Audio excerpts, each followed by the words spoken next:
नमस्कार दोस्तों, मैं हूं राज। आप देख रहे हैं हाईवे 33। दोस्तों, आज की कहानी मैं जो आपको बताने जा रहा हूं ना, ये अरुण की है। अरुण उत्तराखंड की। ये कहानी का छठा भाग है, पार्ट 6। इसके पीछे की कहानी में आपने ज़रूर ध्यान दिया होगा कि अरुण कहानी कहाँ पर ख़त्म हुई थी। अरुण बड़े मुसीबत में थे। उनके घर में माहौल बिगड़ा हुआ था और उनकी जो सहेली चुड़ैल थी अरुण को मारने पर उतारू थी। उनके घर में उनको पत्नी को डरा रही थी। एक तरह से कहा जाए कि घर से निकलना अब अरुण का और उनकी पत्नी का हो चुका था और वो लोग अपने गांव गए। पिता के सहायता से अब जो सहेली चुड़ैल थी, एक बाबा द्वारा अब उसको हटवाया गया। तो शुरू करते हैं आज की कहानी, पार्ट 6। दोस्तों, मेरा नाम अरुण है। आप तो जानते ही होंगे मुझे। मैं अब बाबा के आशीर्वाद से जो गांव गया हुआ था, उनके आशीर्वाद से सहेली चुड़ैल से मैं मुक्त हो चुका था।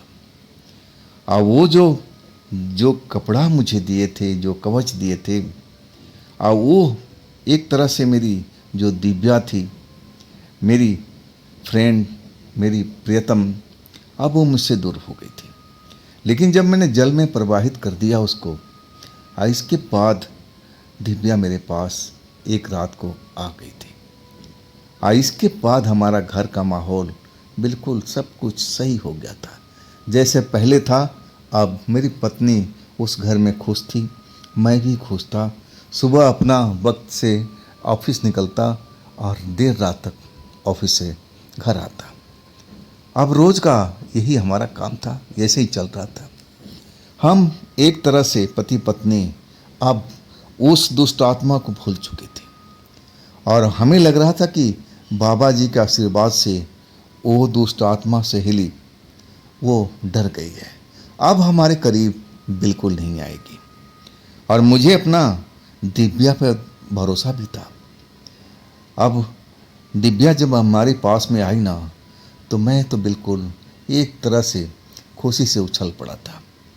और मैं दिव्या को समझाया भी कि देखो दिव्या, मैं तुमको कितना ढूंढ रहा था, मैं तुम्हें कितना प्यार करता हूँ।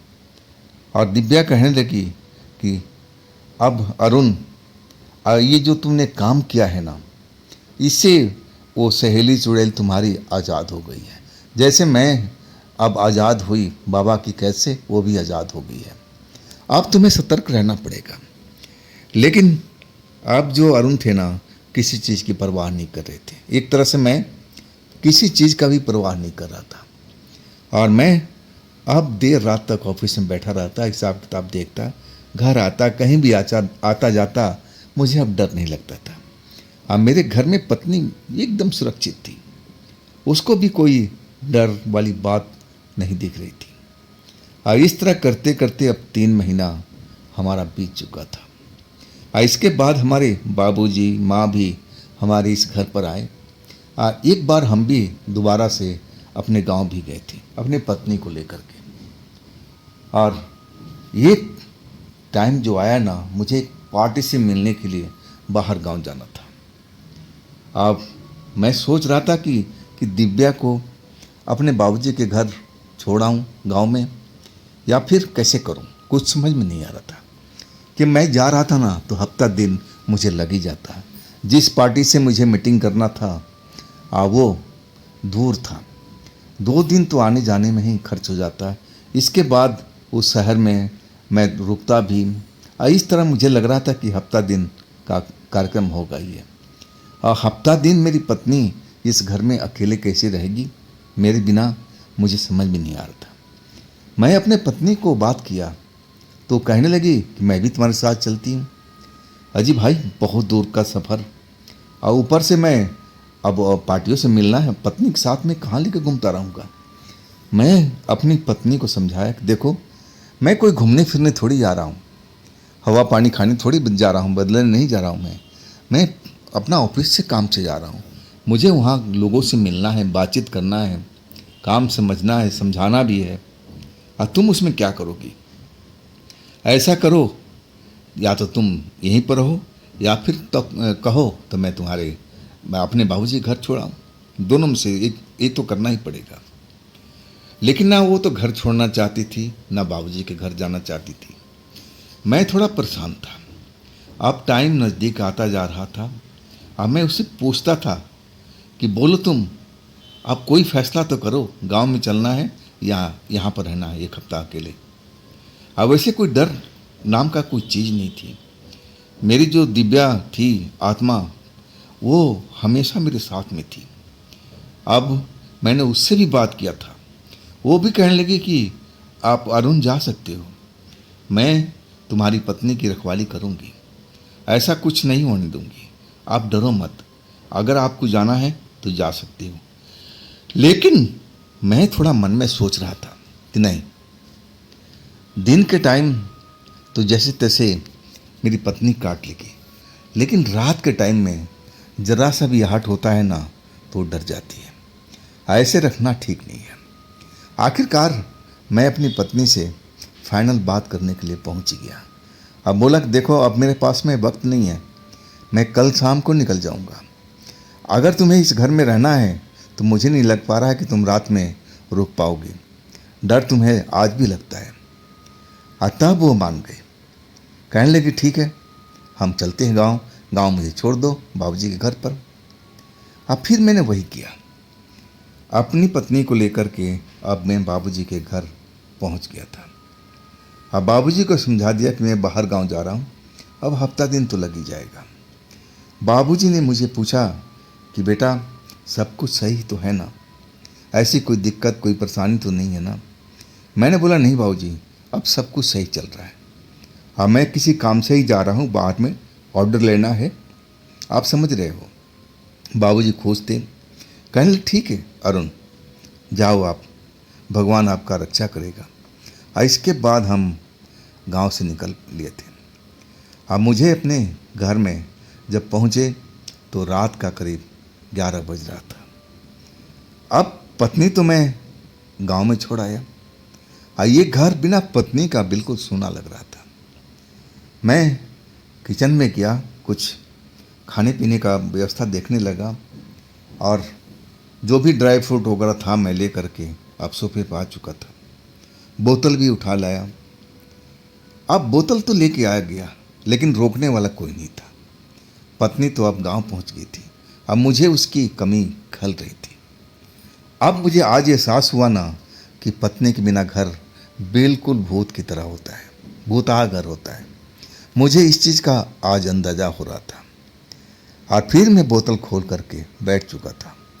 अब तो कोई रोकने टोकने वाला वैसे भी नहीं था। अब मैं धीरे धीरे से अब पैक बनाए जा रहा था, और चखना साथ में था। अब इसका भी आनंद ले रहा था। रात 12 बज गया, और तब मुझे लगा कि अरे दिव्या का भी अता पता नहीं है, कहाँ है। मैं याद करने लगा कि दिव्या तुम हो कहाँ पर, मैं इस घर में अकेले हूँ, अब पत्नी तो चली गई है। लेकिन कमाल की बात थी, दिव्या आज मेरे पास बिल्कुल नहीं आ रही थी। ना जाने मैंने कितनी बार उसको याद किया, लेकिन दिव्या का कहीं अता पता नहीं था। मतलब कहीं दूर गई होगी। अब उसका भी तो एक तरह से परिवार था। कहने का मतलब ये था कि जो भी अब अपने मोह भाव में फंसी होगी, कहीं दूर निकल गई होगी। अब मैं फिर दारू का बोतल अब गटकने लगा था। नशा कम हो रहा था तो थोड़ा ज़्यादा ले लिया। इस तरह करते करते आधा बोतल मैं गटक चुका था। फिर मैं उसी सोफे पर अब दिव्या का इंतज़ार करते करते, और मैं एक तरह से नींद में चला गया था। जब मुझे आहट हुई ना तो लगा कि दिव्या आ चुकी है, लेकिन लाइट जल रहा था। लाइट हर तरफ का रोशनी था। ऐसा कोई नहीं था कि मैं अंधेरा करके लेटा हुआ था। मैं तो पीते पीते ही सोफे पर बैठे बैठे सो गया था। और तभी वो आहट हुई, जैसे कोई दरवाजे पर हो। मैं समझा कि अगर दिव्या होती तो उसके लिए दरवाज़ा कोई मुश्किल काम नहीं, वो तो दरवाजे से आती जाती है बिना खोले हुए, तो कौन हो सकता है? मैं थोड़ा आहट लेता रहा। करीब 5-10 मिनट बीता होगा, वो आहट आनी बंद हो गई थी। अब फिर मैं सोचा कि एक आध पैक और लेकर के अब फिर बोतल को साइड में रख करके आज चलते हैं, सो जाएंगे। अब सुबह ऑफिस भी जाना है, इसके बाद सारा दिन निपट करके अब शाम के मुझे ट्रेन भी तो पकड़ना है, अब दूर का सफ़र करना है। इसके बाद मैं अब थोड़ा सा पैक लेकर के जैसे ही मैंने घूंट भरा तभी दरवाजे पर एक आहट सी हुई, जैसे कोई दरवाज़ा को नॉक कर रहा, पीट रहा हो। मैं थोड़ा घबरा गया था। आधी रात की वक्त आखिर कौन हो सकता है? कौन हो सकता है जो मेरे दरवाजे पर अब आ करके नॉक कर रहा है? सोचने वाली बात थी। दिव्या तो बिल्कुल नहीं हो सकती, उसके लिए तो दरवाज़ा हमारा हमेशा खुला रहता है। पत्नी मेरे गांव में है, पड़ोसी से कोई हमें लेना देना ही नहीं है, पड़ोसी बहुत दूर दूर रहते हैं, तो फिर कौन हो सकता है? मैं थोड़ा साहस करके अब दरवाजे पर गया और देखने के लिए तो हमें दरवाज़ा खोलना ही पड़ता था, हमें खोलना ही था, तभी तो पता लगता कि आखिर बाहर में कौन है। लेकिन एक डर जो था ना अंदर, जो पहले से बैठा हुआ था, दारू पीने के बाद वो थोड़ा उभर आया था। और मैं यही सोच रहा था कि हे भगवान, अगर मैं दरवाज़ा खोलूं, कहीं मेरी सहेली चुड़ैल खड़ी नज़र आ गई, तो आज तो इस घर में ना तो मेरी पत्नी है ना दिव्या है, तब क्या होगा? मेरी जान तो एक झटके में ले लेगी वो। अब फिर मैं थोड़ा सहम सा गया था। मैं मन में सोचने लगा कि नहीं, दरवाज़ा नहीं खोलते, पहले हम जानकारी लेते हैं कि कौन हो सकता है। इसके बाद जैसे ही दोबारा दस्तक हुई, दरवाजे पर नॉक हुआ, मैं बोल पड़ा, कौन है दरवाजे के बाहर में, क्या काम है? उधर से खामोशी थी। फिर दरवाज़ा नॉक हुआ। मैं बोला, देखिए, पहले अपना परिचय दीजिए, कौन है? इतनी रात को आपको मेरे से क्या काम है? नाम बताइए, कौन है? अपना पहचान बताइए, और तब मैं दरवाज़ा खोलूँगा। उधर से एक सुरीली सी आवाज़ आई, एक लड़की की आवाज़ आई, बड़ा ही सुरीला उसका आवाज़ था। वो कहने लगी कि मैं एक मुसाफिर हूँ जी, मैं रास्ता भटक गया हूँ, भटक गई हूँ, मुझे आपकी मदद चाहिए। मैं जब लड़की की आवाज़ सुना ना, तो मुझे लगा कि कहीं सहेली चुड़ैल तो नहीं है, रूप बदल के आ गई है, आवाज़ बदल के आ गई है। अब मैं कहने लगा, जी नहीं नहीं नहीं नहीं, लड़की के लिए मेरे घर में कोई जगह नहीं है, मेरी पत्नी नहीं है, इस घर में कोई औरत नहीं है, मैं अकेले रहता हूँ जी, अभी मैं दरवाज़ा नहीं खोलूँगा, आप कहीं और जाकर के मदद मांगिए, और वैसे आपको मदद क्या चाहिए? तब वो कहने लगी कि देखिए जी, मैं किसी को ढूंढ रही थी इसी मोहल्ले में, और ढूंढते ढूंढते मैं थक चुकी हूँ, लेकिन वो घर नहीं मिल रहा है, घर तो मिल रहा है, वो बंदा नहीं मिल रहा है। मैं थोड़ा हैरान था कि आधी रात में कौन घर को ढूंढने आता है भाई, ये ज़रूर ये चुड़ैल का काम है, सहेली चुड़ैल ही है, जो अपना आवाज़ बदल करके और वेशभूषा बदली होगी, हमारे दरवाजे पर मासूम बंद करके खड़ी है, ताकि मैं दरवाज़ा खोल दूं और वो मुझ पर झपट पड़े, और मैं अब जाल में फंसने वाला नहीं था। मैं बार बार उस लड़की को बोल रहा था कि देखिए, मैं दरवाज़ा नहीं खोलने वाला, अब मुझे मालूम है कि आप कौन हो, मुझे मारने के लिए आप इस जगह पर आए हो।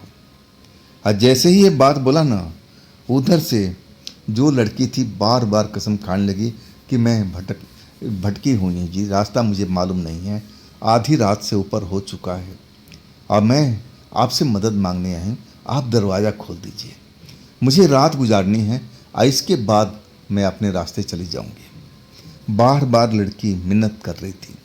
अब मैं उसको बार बार समझा रहा था कि देखो जी, हमारे घर में कोई औरत नहीं है, मैं अकेला रहता हूँ, मैं ऐसा नहीं कर पाऊँगा, आप कहीं और चले जाइए।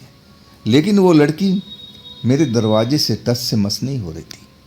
वो भी कसम खा रही थी कि देखिए मैं एक साधारण सी लड़की हूँ, आप इतनी रात को मैं कहाँ जाऊँ, आप मुझे दरवाज़ा खोल के अंदर ले लीजिए और सुबह होते ही मैं निकल जाऊँगी। अब मैं अपनी जिद पर कि नहीं, मैं तो दरवाज़ा नहीं खोलूँगा। आखिरकार वो लड़की बाहर रोने लगी। पहले सिसकी, धीरे धीरे अब फिर तेज होने लगी। मुझे बड़ा अजीब लग रहा था। मैं सोचने लगा कि अगर मेरी सहेली चुड़ैल होती ना तो ऐसे वो नहीं करती, कोई दूसरा तरीका अपनाती। लेकिन ये मेरी सहेली चुड़ैल नहीं हो सकती।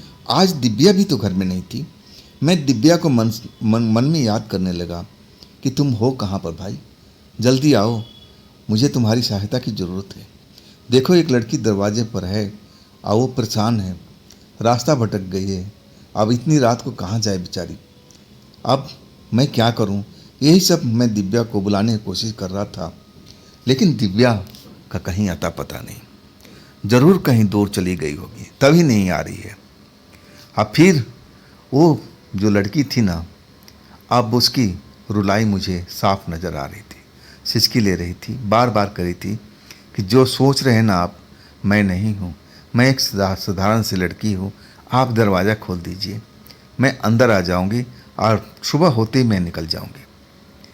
आखिरकार मैं भी हार्ड मांस का बना हुआ, मेरे अंदर भी दिल था, दिमाग था, और उस लड़की की रुलाई सुन कर के मैं पसीज गया था। मुझे लगा कि मदद करनी चाहिए। अगर ये चुड़ैल होती ना तो अब तक ये तूफान मचा दिया होता। ज़रूर ये चुड़ैल नहीं है, ये साधारण सी लड़की है जो अपने आप को बोल रही है। इसके बाद मैं दरवाज़ा खोल दिया। पहले धीरे से खोला थोड़ा सा दरवाज़ा, तो मैं देखा कि फर्श पर ही लड़की बैठी हुई है और सफ़ेद कपड़ा पहन रखी है। सफ़ेद कपड़ा पहन बैठी थी ना, तो मैं एक पल के लिए थोड़ा डर सा गया था। लेकिन जैसे ही दरवाज़ा खोला, वो लड़की अब मेरी तरफ सर उठा के देखने लगी और जल्दी से उठ के खड़ा हो गई और कहने लगी, देखिए मैं कोई चुड़ैल नहीं हूँ, कोई आत्मा नहीं, कोई भूत नहीं हूँ, मैं साधारण सी लड़की हूँ। अब मैं रास्ता भटक गई हूँ, मैं रात भर आपके यहाँ पर रहूँगी और सुबह होते ही निकल जाऊँगी। उसके हाथ में एक थैला भी था। तब मुझे थोड़ा विश्वास हुआ कि लड़की ठीक कर रही है। लेकिन जो लड़की थी ना, काफ़ी खूबसूरत थी, जवान थी, आधी रात का वक्त, और मैं देख करके उसका रूप मैं खुद हैरान था कि आखिर ये लड़की इतनी रात को किसको ढूंढ रही थी, अकेले क्यों आई, इसके परिवार वाले क्यों नहीं आए। अब मैं बोला कि ठीक है, आप अंदर आ जाइए, लेकिन ध्यान रखिएगा सुबह होते ही आप निकल जाना। मैं नहीं चाहता हूँ कि मेरे आसपास के लोग ऐसा कुछ देखें, मन में कोई शंका करें। तब वो कहने लगी, नहीं नहीं, आपको टेंशन लेने की ज़रूरत नहीं है, जैसा ही अंधेरा छटेगा सुबह का, मैं निकल जाऊँगी, आपको कोई उंगली नहीं उठाएगा। फिर मैंने इशारा किया कि आप यहाँ बैठ जाइए, खाना वाना खाया है, भोजन किया है। तब वो कहने लगी, नहीं मैं खाना नहीं खाई, प्यासी भी हूँ। मेरे बैग में दिखाई कि मेरा पानी का बोतल है वो भी खाली हो चुका है। मैंने बोला 2 मिनट रुके, मैं कुछ ना कुछ देखता हूँ। फ्रिज खोला, कुछ फल वगैरह थे, अब मैं ले आकर के अब उस लड़की को दे दिया। पानी गिलास भी ला दिया, बोतल भी भर कर के ला दिया।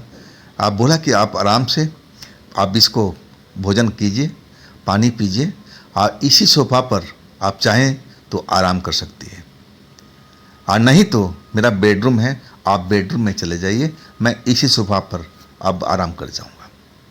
लेकिन वो कहने लगी कि नहीं नहीं, आप अपने बेडरूम में चले जाइएगा, मैं इसी सोफ़े पर आराम कर लूँगी। अब मैं थोड़ा नशे में था, मैं उसकी तरफ देख रहा था बार बार। जब मैं उसकी तरफ देखने लगा ना, तो मुस्कुरा के पूछने लगी, ऐसा क्यों देख रहे हैं मुझे, इरादा क्या आपका है। मैं थोड़ा हड़बड़ा गया कि लड़की साफ शब्दों में ऐसा क्यों बोल रही है। मैं कहने लगा, नहीं नहीं, मैं ये देख रहा था कि आप इतनी खूबसूरत हैं और जवान भी हैं, और रात के टाइम में आप कैसे भटक रही है, आपके साथ में आपका परिवार के लोग भी होना चाहिए। तब वो कहने लगी कि देखिए मैं दूर से आई हूँ, मैं थोड़ा मुसीबत में हूँ। मैं पूछने लगा कि क्या मुसीबत है, क्यों आप इस जगह पर भटक रही, किसको ढूंढ रही हैं। और तब उसने एक पर्ची निकाल के मुझे दिखाया। आप बोलिए कि देखिए इस एड्रेस पर मुझे जाना था, लेकिन जब उस एड्रेस पर पहुंची ना तो मेरा जो दोस्त था उस एड्रेस पर था ही नहीं। और जो उस घर में रहता है वो मना कर दिया कि इस घर में मैं तो सालों से रहता आया हूँ।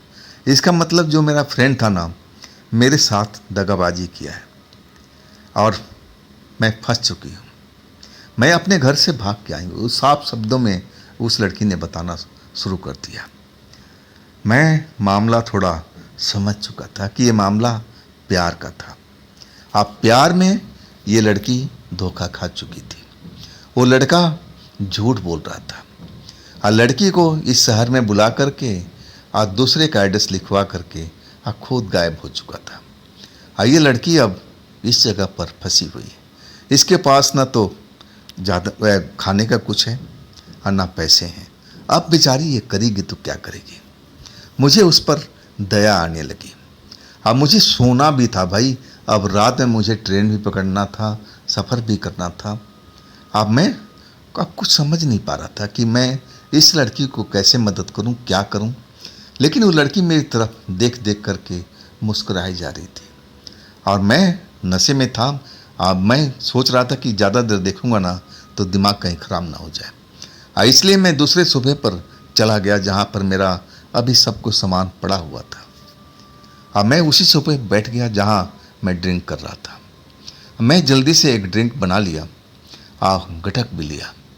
लड़की उसी सोफे पर बैठी हुई मुझे घूर रही थी। कह रही थी ये आप ड्रिंक कर रहे थे। मैंने बोला हाँ जी ड्रिंक करता हूँ। वो सोफे से उठ करके अब मेरे पास आ गई। मैं कहने लगा अरे आप वहीं बैठिए, आराम आराम कीजिए। तब मेरी बात अनसुनी करती हुई उसी सोफे पर जिस पर मैं बैठा हुआ था और उसी पर आकर के बैठ गई। कहने लगी कि देखिए बुरा मत मानिएगा, मैं बहुत ज़्यादा टेंशन में हूँ, मुझे थोड़ा सा इसकी ज़रूरत है, बस एक पैग मुझे दे दीजिए ताकि मैं टेंशन मुक्त हो सकूँ। मैं जब उस लड़की को देखा ना कि ऐसे दारू का पैग मांग रही है और मैं उसको देखते ही रह गया कि कैसी लड़की है भाई। अभी मैं दरवाज़ा नहीं खोला था तो रो रही थी, सिसकी पर सिसकी ले रही थी। अब मैं दरवाज़ा खोल दिया, अंदर ले लिया, इसको बोल रहा हूँ कि आराम कर लो। अब जो फल फ्रूट था सब कुछ दे चुका था।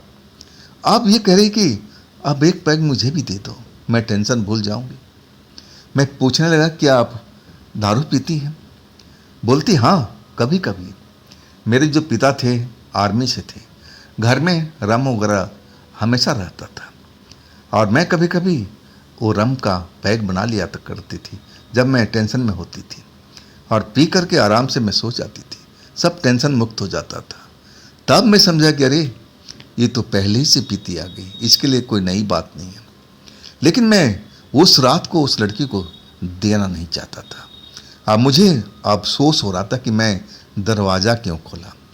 अगर ये पीने के बाद में लड़की बहकने लगी तो मैं क्या करूँगा।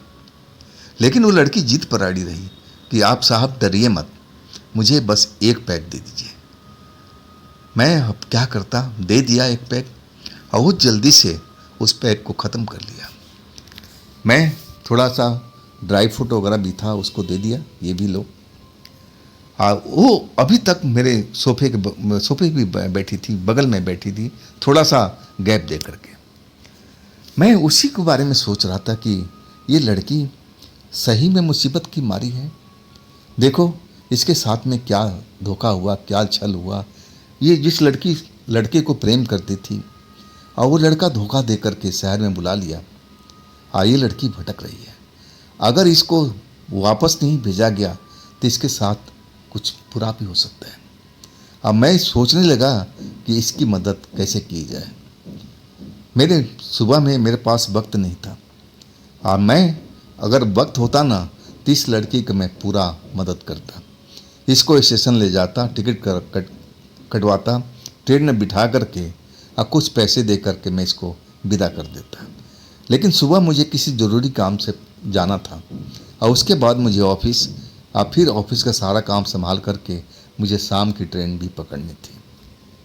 यही सब मैं सोच रहा था, और लड़की अभी भी मेरे बगल में बैठी हुई बोतल की तरफ घूरे जा रही है। तब मैं बोला, क्या और चाहिए क्या? बोलती, हाँ, ये थोड़ा अजीब सा है, ऐसा मैं दारू कभी पी नहीं, इसमें वो स्ट्रॉन्ग नहीं लग रहा है, ये बिल्कुल लाइट सा है कि मैं रम पीती हूँ ना, वो थोड़ा कड़क होता है, थोड़ा सा और दे दीजिए, बुरा मत मानिएगा। मैं एक पटियाला पैक बना करके उसको दे दिया। अब मैं कहने लगा, जी ये महंगी वाली विस्की है, अब थोड़ा स्वाद ज़रूर इसका अलग है, लेकिन ये धीरे धीरे चढ़ती है, टाइम लेती है, वो आपकी वैसे वाला दारू नहीं है जो पिए और फटाक से नशा हो गया, ये वाला नहीं है। अब मैं उसको समझा तो रहा था, लेकिन वो समझे तब ना।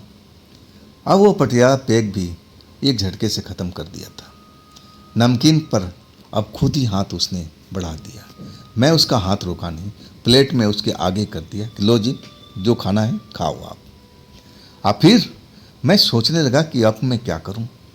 मैं बोतल को तो वहीं छोड़ दिया था। अब फिर अपने कमरे में आ गया कि बिस्तर वगैरह थोड़ा साफ सुफ कर दूं, और फिर मैं बोतल को उठा के ले आऊँगा। और वही साफ सुफ करके बिस्तर को अपना, और जब मैं सोफे पर गया ना वहाँ पर, तो क्या देख रहा हूँ कि एक और बड़ा सा पटियाला पैक बोतल से खोल करके और बना ली है। अब मैं उसको मना करने लगा, अरे रुको रुको रुको रुको रुको, लेकिन तब तक तो गटक चुकी थी। अब मेरी तरफ घूर के देख रही थी। अब फिर कहने लगी, हाँ साहब, इसमें थोड़ा सा आनंद आया है, बाकी आप ऐसा बोल रहे थे ना, ऐसा ही है, ये धीरे धीरे नशा करता है। मैं बोतल अपने कब्जे में लिया और सीधा ढक्कन लगा करके अब मैं अपने बेडरूम में पहुंच गया कि ताकि बोतल को मैं कहीं छुपा सकूं, और वही मैंने किया। अब फिर मैं उसके पास आ गया और कहने लगा कि देखिए, अब आपको कोई तकिया बिस्तर जो भी चाहिए मैं दे देता हूँ। और तब कहने लगी, हाँ, एक तकिया एक चादर मुझे दे दीजिए, और फिर आराम कर लीजिए, मैं सुबह जैसे ही नींद खुलेगा ना, अब मैं निकल जाऊँगी। मैं अब सोचने लगा कि लड़की सुबह में निकल करके कहाँ जाएगी, भटकेगी, किसी गलत हाथों में अगर पड़ गई तब क्या होगा। अगर दिव्या आज होती ना, तो ये ज़रूर मदद करती, इस लड़की को सही सलामत उसके घर तक पहुंचा सकती थी। लेकिन दिव्या भी आज एब्सेंट थी, ना जाने कहाँ पर है। और यही सोचते सोचते मैं उसको तकिया चादर सब कुछ दे दिया। हाँ, मैं अपने बिस्तर पर आकर के सो चुका था, नींद आ चुकी थी। जब मेरी आँख खुली ना, तो मुझे एहसास हुआ कि मैं अपनी पत्नी के साथ लेटा हुआ हूँ। मेरे बगल में मेरी पत्नी है। अब रोज़ का आदी था, अब वही महसूस हुआ। मेरी पत्नी मेरे सीने पर हाथ रख कर के सोती थी, और आज भी उसका हाथ मुझे महसूस हुआ। तो मैं जब हाथ देखा ना, तो हाथ तो अलग थे। मैं हैरानी से अब देखने लगा, और तब मुझे याद आया कि अरे, मेरी पत्नी तो गांव में है, तो फिर ये कौन है। जब मैं मुड़ कर देखा ना, तो मेरा दिमाग भन्ना गया था, क्योंकि वही लड़की थी जो सोफे पर सोई हुई थी, अचानक कब अब मेरे पास बिस्तर पर आकर लेट गई, मुझे पता ही नहीं चला। अब मैं उसको अपने बगल में देख करके हड़बड़ा सा गया था, और उसको जो मुझे लग रहा था कि नींद में है, नशे में है। हाँ, मैं उसको उठाने लगा, अरे उठो उठो, तुम यहाँ पर कैसे आ गई, तुम जाओ सोफे पर, ये गलत बात है। लेकिन वो मुझे छोड़े तब ना, मुझे तो कस के जकड़ लिया और कहने लगी, बाबू अच्छी नींद आ रही है, मुझे अब जगाओ मत, मुझे अब सोने दो। ऐसे ऐसी बातें बोल रही थी, मैं भी नशे में और वो भी नशे में। मैं बार बार उसे अनुरोध कर रहा था कि देखो, ये मैं हूँ, तुम्हारा प्रेमी नहीं, मेरा नाम ये है, और तुम भटक कर के इस शहर में आई हो, इस जगह पर आई हो, अभी तुम निकल जाओ, सोफे पे चले जाओ, अब ये काम कर लो। लेकिन बार बार मेरे मना करने पर भी मेरे से चिपटती जा रही थी। आखिरकार मैं भी इंसान, मैं भी नशे में, और वो तो पहले ही। अब मामला एक तरह से उल्टा हो चुका था।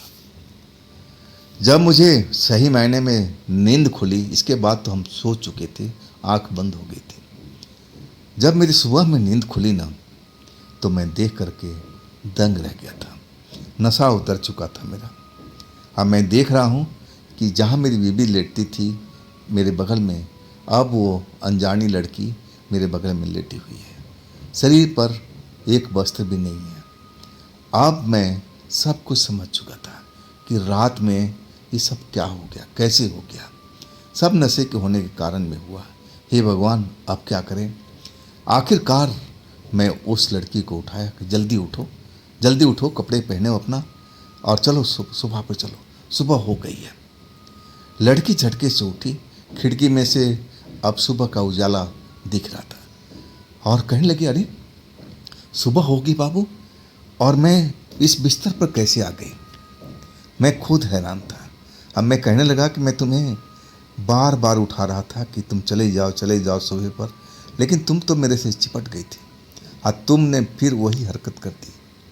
मैं उसको डांट रहा था और वो अपना होठों पर हाथ रख करके जैसे अचंभित हो कि ये क्या हुआ। अब फिर कहने लगे, बाबू मुझसे गलती हो गई, मुझे माफ़ कर दीजिए। मैंने कहा कि ठीक है, माफ़ कर दिया, लेकिन अब देखो सुबह का उजाला हो गया है, अब क्या करोगी तुम, कहाँ जाओगी, तुम्हारे पास पैसे हैं। बोली, ना बिल्कुल नहीं है। मैं कहने लगा कि देखो मैं तुम्हारे गांव जाने का इंतज़ाम कर सकता हूँ। तब वो कहने लगी, बाबू किस मुँह से मैं गांव जाऊँगी, मेरे परिवार वाले अब मुझे अब रखेंगे नहीं रखेंगे मुझे नहीं पता। वो काफ़ी मुझसे पहले ही नाराज़ थे। अब मैं तो घर से भाग कर आ गई हूँ। अब मैं बताओ बाबू, मैं उस घर में कैसे जाऊँ। आप मुझे कोई इंतज़ाम करवा दो। मैं पढ़ी लिखी हूँ और मैं अंग्रेजी भी जानती हूँ, कंप्यूटर भी जानती हूँ। अगर आपके पास में कोई ऐसा कोई काम हो जो आप मुझे दिलवा सकते हो तो मैं इसी शहर में रह जाऊँगी। मेरे लिए एक कमरा का व्यवस्था करा देना, और जब मेरे पास में पैसा आ जाएगा मैं आपका पैसा सब कुछ वापस कर दूँगी। मैं सब उसकी बात सुन रहा था। मन ही मन अपने दिमाग लगा रहा था कि लड़की सच बोल रही है, ये लड़की घर से भाग के आई है। अब इसको घर वाले क्या सलूक करेंगे, अब ये लड़की ही सही बता सकती है। अब मैं सोचने लगा कि इस लड़की को मैं कैसे मदद करूं, क्या करूं। और तब मैं बोला कि मुझे फ्रेश होके आने दो, और तब मैं तुम्हारे लिए कुछ सोचता हूं। मैं गया फ्रेश होने, दिमाग लगाते रहा कि अब क्या करूं। आज मुझे अब निकलना भी है, किसी से मीटिंग भी है, यहाँ पर ऑफिस जाना है, और फिर मुझे दूसरे शहर भी जाना है। और मैं यही सब सोचता रहा। आखिरकार मैं निष्कर्ष पर निकला कि देखो, अगर ये लड़की मेरे काम की है तो क्यों ना मैं अपने पास में रख दूँ। मुझे एक असिस्टेंट का ज़रूरत भी था, और ये लड़की अगर वाकई में इंग्लिश जानती है, बोलना जानती है, लिखना जानती है, तो मुझे तो एक असिस्टेंट मिल जाएगी। अब फिर मैंने बाथरूम से फ्रेश होके आया तो मैं उसका एक तरह से इंटरव्यू लेने लगा। इंग्लिश तो फराटे से बोल रही थी। अब मैं लिखवा के देख लिया, कंप्यूटर में जो ज्ञान था उसका अच्छा भी था। मतलब वो लड़की मेरे काम के लिए बिल्कुल परफेक्ट थी। अब मैं सब कुछ प्लान बना लिया था। मैं उसको बताने लगा कि देखो, अब मैं तुम्हें अपने साथ रख रहा हूँ, सैलरी कितना लोगी। वो मेरी तरफ देख करके एकदम आंखें मिला के बात कर रही थी। समझ नहीं पाई थी कि अचानक मैं उससे क्या पूछ रहा हूँ। मैंने बोला कि देखो, मेरा एक ऑफिस है, वो उसमें लड़के भी काम करते हैं, लड़की भी काम करती है, और अभी जो मैं तुम्हें देख रहा हूँ ना, मैं अपने घर में हूँ, लेकिन मुझे अब एक मीटिंग में जाना है, बाहर जाना है। क्या तुम मेरा ऑफिस ज्वाइन कर सकती हो? सैलरी कितना लोगी? अब वो समझ गई। कहने लगी, बाबू आप तो मेरी मदद कर रहे हो, आप जो भी दोगे मैं ले लूँगी, और कसम से जो भी आप मेरे पर खर्चा करेंगे ना, मैं आपको ब्याज सहित वापस करूँगी। उसने मुस्कुरा करके जिस नज़र से देखा ना, मैं उसका मतलब समझ गया था। अब मैं कहने लगा, नहीं, जो गलती हो चुकी है उसको दोहराना नहीं है। लेकिन वो लड़की कहने लगी, नहीं बाबू, नहीं ऐसा नहीं होगा, आप ये तो चलो गलती से हो गया। अब फिर मैंने उसको एक रकम बता दिया कि देखो, अगर तुम सही ढंग से काम करोगी तो तुम्हें इतना रकम महीने का मिलेगा, और रहने का सब कुछ, खाने का सब कुछ व्यवस्था मैं करा दूंगा, क्या तुम्हें मंजूर है? और तब वो मान चुकी थी। अब उसके बाद ऑप्शन भी तो नहीं था।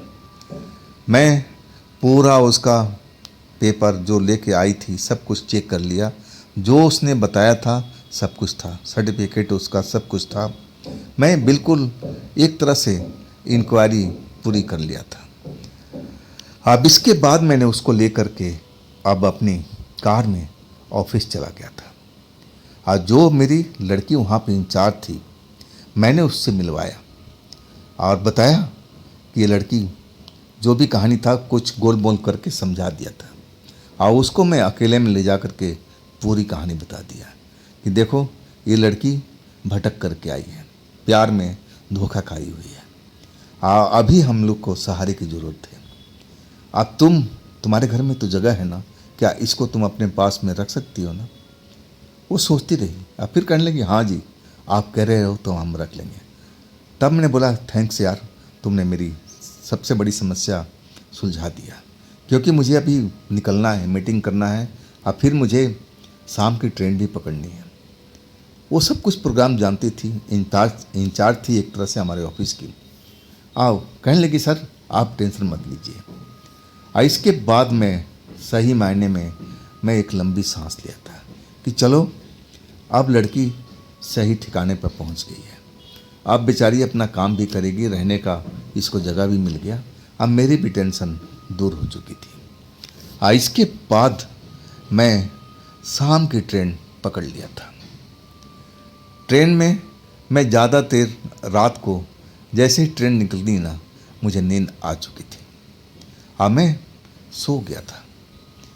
हाँ, जब ट्रेन किसी स्टेशन पर रुकती थी ना, तो मेरा नींद खुल जाता था। मैं अब चाय के लिए इधर उधर देखने लगा था कि कोई चाय वाला आए तो थोड़ा चाय पी लूँ। उसी तरह मैं प्लेटफार्म पर निगाह लगाए हुए था, चाय वाले को देख रहा था। तभी एक नज़र जिस लड़की के ऊपर पड़ी ना, तो मैं देख करके कांप चुका था।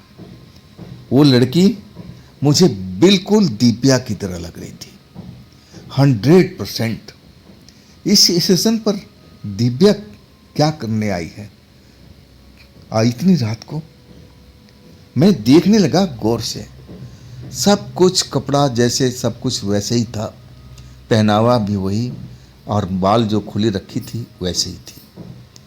आखिरकार ट्रेन ने सीटी दे करके चल दिया। मैं जब तक उसको देखता रहा, जब तक वो नज़र आती रही। फिर मैं हैरान सोचता रह गया कि आखिर दिव्या इस स्टेशन पर क्यों आई है, क्या काम है इसको? मैं यही सोचते सोचते एक तरह से परेशान हो गया था। अब नींद आ गई, फिर मैं अपने बर्थ पर लेट चुका था, और अचानक मुझे सपना में अब वो सहेली चुड़ैल जो मुझे मारना चाहती थी, और उसका शक्ल मुझे दिखाई दिया।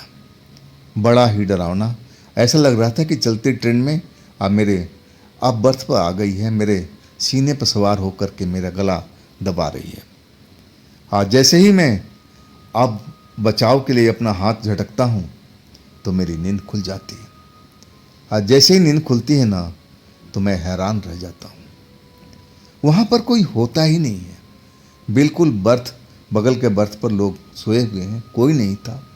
ट्रेन स्पीड में दौड़ती चली जा रही थी। मैं सोचा, अरे ये तो बड़ा खतरनाक सपना था, और इस सपने से मैं बिल्कुल डर भी चुका था। अब मुझे नींद टूट चुकी थी। अब मैं थोड़ा लेटे लेटे ही अब आसपास में देखने लगा कि ऐसा कोई चीज़ तो नहीं है जिससे हमें डर लगे। ऐसा ही उस टाइम का मेरे साथ में हुआ था। एक प्लेटफार्म पर अब ट्रेन आकर रुक चुकी थी। मैं सोचता कि अगर चाय मिल जाती तो मेरा डर थोड़ा कम हो जाता।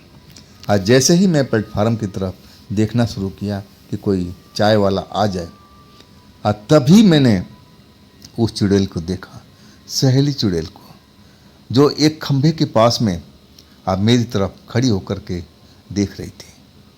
आज जैसे ही हम दोनों का नज़र मिली ना, वो मुस्कुरा दिया। आज जैसे ही मैं वो देखता रहा, जैसे उसने मुस्कुराई ना, मेरा तो खून सूख गया था। कि इसका मतलब ये कि जो सपने में मैंने देखा था वो हकीकत था। ये मेरा पीछा कर रही है, मेरे ट्रेन में है। सही मायने में मैं इतना कभी नहीं डरा था। अब तो मैं अपने घर में भी नहीं हूँ, ना अपने ऑफिस में हूँ, ना अपने गांव में हूँ। ये तो ट्रेन में है। आज ट्रेन में मेरा मदद कौन करेगा? इस चुड़ैल से, जो चुड़ैल को मैंने ही आज़ाद किया था। अब मेरी दिव्या बता रही थी कि अरुण, तुमने एक बहुत बड़ी गलती की। तुम्हें सहेली चुड़ैल को आज़ाद नहीं करना चाहिए था। लेकिन मैं अपनी दिव्या के लिए सब कुर्बानी दिया था कि चलो अब तो बहुत दिन हो चुका है, आप क्या करेगी, बाबा के डर से हमारे पास थोड़ी आएगी। लेकिन आज मेरे सीने पर सवार थी। मुझे लगा कि वो सपना था, लेकिन जब मैं प्लेटफार्म पर देखा ना, तो मैं पूरी तरह से डर गया था। अब पिछले सेशन पर मैंने दिव्या को देखा था। ये पहेली एक तरह से मुझे समझ में नहीं आ रही थी। क्या दिव्या भी इसी ट्रेन में सफ़र कर रही है? कहीं उसको क्या मालूम हो गया है कि सहेली चुड़ैल मेरी पीछा कर रही है? कोई उचित स्थान देख करके कहीं मेरे को मारने पर अब ये आमादा तो नहीं है। यही डर मुझे सता रहा था। और अचानक चाय वाला आ गया, चाय चाय करता हुआ। मैंने बोला, भैया जल्दी से एक कप चाय दे दो। अब मुझे चाय का वो मिट्टी वाला कप पकड़ा दिया। अब मैं चाय लेकर घूंट भरता रहा और तब तक ट्रेन सीटी दे करके चल पड़ी थी। अब मैं उस तरफ देखता रहा जहाँ पर सहेली चुड़ैल को मैंने देखा था, लेकिन अब वो उस जगह पर मुझे दिखाई नहीं दे रही थी। ट्रेन मेरी चल चुकी थी।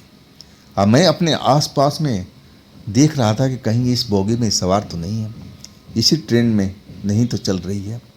मैं वाकई में बहुत डरा हुआ था और मैं चाय का घूंट पीता रहा, देखता रहा आसपास में, लेकिन मुझे अभी वो चुड़ैल, सहेली चुड़ैल दिखाई नहीं दी। आखिरकार मैं डरता रहा, सोया तो बिल्कुल भी नहीं। जब सुबह हो गई ना, तब मैंने चैन का सांस लिया। अभी तो मेरा सफ़र लंबा था। अब मैं सोचा कि अब मुझे आराम कर लेना चाहिए। अब सुबह हो गई है, अब भूत प्रेत मेरे नज़दीक कोई भी नहीं आएगा, चाहे वो मेरी सहेली चुड़ैल क्यों ना हो। इसके बाद मैंने गहरी नींद लेना शुरू कर दिया था। अब आगे की कहानी मैं अगले पार्ट में लेके आऊँगा। ये कहानी आपको कैसी लगी, आप ज़रूर कमेंट करके बताइएगा। और दोस्तों, ये भी चैनल आप ही का है, तो इसको भी अपना प्यार दीजिए, लाइक कीजिए, सब्सक्राइब कीजिए, शेयर कीजिए, अपने दोस्तों के पास भी शेयर कीजिए। अब फिर हम मिलते हैं अगले रोज़ एक शानदार कहानी के साथ में। वो कहानी बहुत अच्छी है, आपको वो कहानी बहुत पसंद आएगी, इतना मैं ज़रूर कहना चाहूँगा। तो कल मिलते हैं इसी चैनल पर, इसी टाइम में।